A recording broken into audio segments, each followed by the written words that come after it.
दोस्तों, इस वीडियो में हम आपको टैक्स सेविंग के तरीके बता रहे हैं। हमने top 10 tax saving investment choose किया है। पहले 5 इन्वेस्टमेंट के बारे में मैंने इस वीडियो के पार्ट 1 में बताया है, इसलिए अगर अभी तक आपने पार्ट 1 को नहीं देखा है तो ज़रूर देख लें।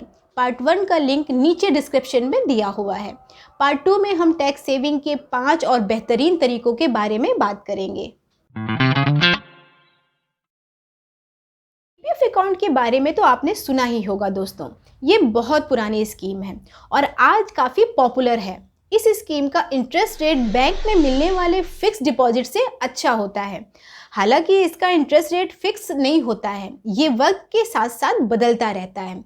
लेकिन मुझे इस स्कीम की सबसे अच्छी बात लगती है इसकी सेफ्टी। इस स्कीम में पैसा डूबने की गुंजाइश बिल्कुल नहीं होती है, क्योंकि आप इस स्कीम में जो पैसे लगाते हैं वो सीधे सरकार के खाते में जाता है। बैंक या पोस्ट ऑफिस का काम सिर्फ इतना होता है कि आपसे पैसे लेकर सरकार के पास जमा कर दे। अब सरकार के डूबने की गुंजाइश तो होती नहीं है, इसलिए आपका पैसा भी सबसे सेफ रहता है। इस स्कीम की एक और अच्छी बात है, वो ये है कि पैसा जमा करने की आज़ादी। आपके पास जब पैसा हो, जितना हो, आप इसमें जमा कर सकते हैं। अब हर महीने कोई फिक्स रकम जमा करने की मजबूरी नहीं है। बस आपको ये ख्याल रखना है कि साल में एक बार कम से कम 500 रुपये ज़रूर जमा कर दें। वैसे 2 साल पहले सरकार ने इस स्कीम को और भी अट्रैक्टिव बना दिया है। अब आप 5 साल बाद इस स्कीम में जमा बैलेंस का आधा पैसा निकाल सकते हैं। इतना ही नहीं, बच्चों की पढ़ाई, इलाज के लिए भी 5 साल बाद खाता बंद करके पूरा पैसे भी निकाल सकते हैं। अब बात टैक्स सेविंग की। आप इस स्कीम में जो भी पैसे जमा करते हैं उस पर सेक्शन 80C के नियमों के हिसाब से टैक्स छूट मिलती है। इसके अलावा इस पर मिलने वाले ब्याज और मैच्योरिटी की रकम पर कोई टैक्स नहीं लगता है। इस स्कीम में इन्वेस्ट करने के लिए आप किसी भी बड़े बैंक या पोस्ट ऑफिस में जा सकते हैं। इसमें इन्वेस्टमेंट अब बहुत आसान हो गया है। आप अपने सेविंग अकाउंट से सीधे पीपीएफ अकाउंट में पैसे ट्रांसफर कर सकते हैं। पीपीएफ की तरह ही एक और टैक्स सेविंग स्कीम है ईपीएफ, यानी एम्प्लॉय प्रोविडेंट फंड स्कीम। पर यह स्कीम सबके लिए खुली नहीं है। लेकिन अगर आप नौकरी करते हैं तो इस स्कीम में पैसा ज़रूर लगाते होंगे। कर्मचारियों के लिए ये स्कीम अनिवार्य है। उन्हें हर महीने एक फिक्स्ड अमाउंट इस स्कीम में जमा करना होता है। लेकिन इस मजबूरी में आपका ही फ़ायदा है दोस्तों, क्योंकि इस स्कीम में जो रिटर्न मिलता है वैसा रिटर्न ना तो पीपीएफ देता है और ना ही कोई और सेविंग स्कीम। बैंक के फिक्स डिपॉजिट तो इससे बहुत पीछे हैं। इस स्कीम में पैसा भी काफ़ी सेफ रहता है, क्योंकि ज़्यादातर पैसे का यूज़ सरकार को उधार देने में किया जाता है। सरकार ही इस स्कीम को मैनेज करती है। वैसे तो हर एम्प्लॉयर खुद ही आपके वेतन से पैसे काट कर इस स्कीम में जमा करता है, लेकिन अगर आप चाहें तो एक्स्ट्रा पैसा भी कटवा सकते हैं। इसके लिए आपको अपने एम्प्लॉयर को कहना पड़ेगा। वैसे तो इस स्कीम का पैसा रिटायरमेंट के समय ही मिलता है, लेकिन अगर ज़रूरत पड़ती है तो आप पहले भी इस स्कीम से कुछ पैसे निकाल सकते हैं। आप बच्चों की शादी, पढ़ाई, घर खरीदने या इलाज के लिए भी इसका पैसा निकाल सकते हैं। इस स्कीम में भी आपको चौतरफा टैक्स सेविंग होती है दोस्तों। इस स्कीम में आप जितना पैसा जमा करते हैं उसे सेक्शन 80C के तहत टैक्स छूट मिलती है। इसके अलावा ब्याज और मैच्योरिटी अमाउंट भी टैक्स फ्री होता है। कर्मचारियों के लिए ये स्कीम बहुत अच्छी है और उन्हें इस स्कीम में और पैसे जमा करने की कोशिश करनी चाहिए। इक्विटी लिंक्ड सेविंग स्कीम से भी आप अपना टैक्स बचा सकते हैं। इस स्कीम का पैसा शेयर बाजार में लगता है, इसलिए आपको बेहतरीन रिटर्न मिल सकता है, लेकिन इसके साथ ही रिस्क भी बना रहता है।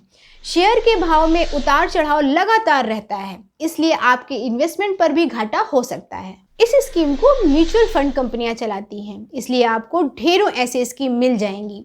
हर स्कीम को अलग अलग फंड मैनेजर चलाते हैं और अपनी समझ के हिसाब से शेयरों में पैसे लगाते हैं। स्कीम का रिटर्न फंड मैनेजर पर भी डिपेंड करता है, इसलिए इस स्कीम में आपको तभी निवेश करना चाहिए जब आप शेयर बाजार और फंड मैनेजमेंट को समझते हो। इसमें 3 साल के लिए आपका पैसा लॉक हो जाता है। आप जो भी पैसे जमा करेंगे उसे वापस पाने के लिए कम से कम 3 साल का इंतज़ार करना होगा। इस स्कीम में पैसे लगाने पर आपको हर साल 2 से 3% फंड मैनेजमेंट चार्ज देना पड़ता है। ये स्कीम उन्हीं लोगों के लिए अच्छी है जो रिस्क ले सकते हैं और लंबी अवधि तक रुक सकते हैं।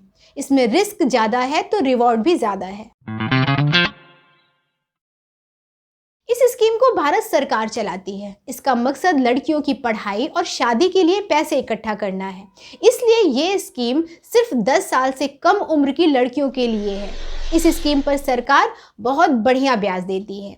आमतौर पर इसका ब्याज पीपीएफ से करीब ½ % ज़्यादा होता है। ये स्कीम बहुत सेफ है क्योंकि खुद सरकार के पास पैसा जाता है और लौटाने की जिम्मेदारी भी सरकार की होती है। इस स्कीम में पैसा जमा करने को लेकर काफ़ी आज़ादी है दोस्तों। आप साल भर में 250 रुपये से लेकर 1.5 लाख रुपए तक जमा कर सकते हैं। साल में चाहे जितनी बार पैसे जमा करें, कोई रोक टोक नहीं है। इस स्कीम में 14 साल तक पैसे जमा करना पड़ता है, लेकिन इस स्कीम में पैसा निकालना थोड़ा मुश्किल है।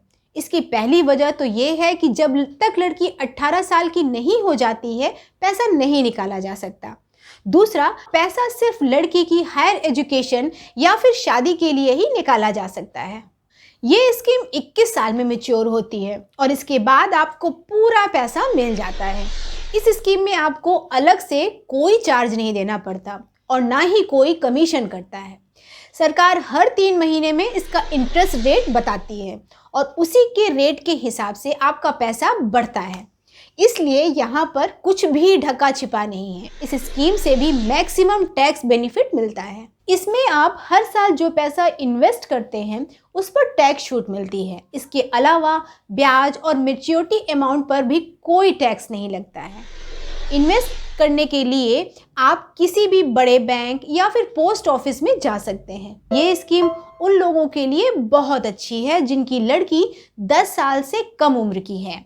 उन्हें इसमें ज़रूर पैसा लगाना चाहिए।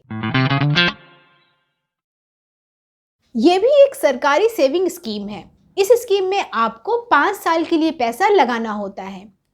इस स्कीम में मिलने वाला ब्याज पीपीएफ से थोड़ा कम होता है, लेकिन बैंक फिक्स डिपॉजिट से ज़्यादा ही होता है। दूसरी सरकारी सेविंग स्कीम की तरह ये भी बहुत सेफ है और आपका पैसा डूबने की गुंजाइश तो बिल्कुल नहीं है। इस स्कीम में आप एक बार जो पैसा लगाएंगे उस पर 5 साल तक फिक्स्ड रेट से ब्याज मिलता है। अगर आपको और इन्वेस्ट करना है तो फिर नए सिरे से दोबारा इन्वेस्ट करना होगा। इस स्कीम में भी कोई चार्जेस या फीस नहीं लगता है। आपका पूरा पैसा इन्वेस्ट होता है।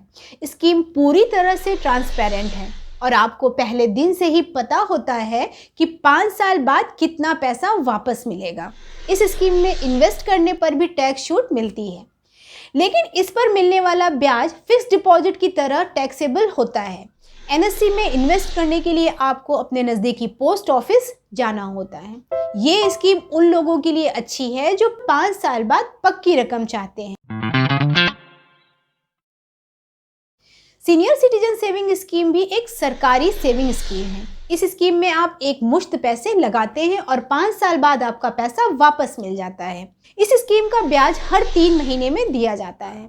सरकार इस स्कीम पर अच्छा ब्याज देती है। इसका ब्याज पहले तो सुकन्या योजना के बराबर ही था, लेकिन अब थोड़ा सा कम हो गया है।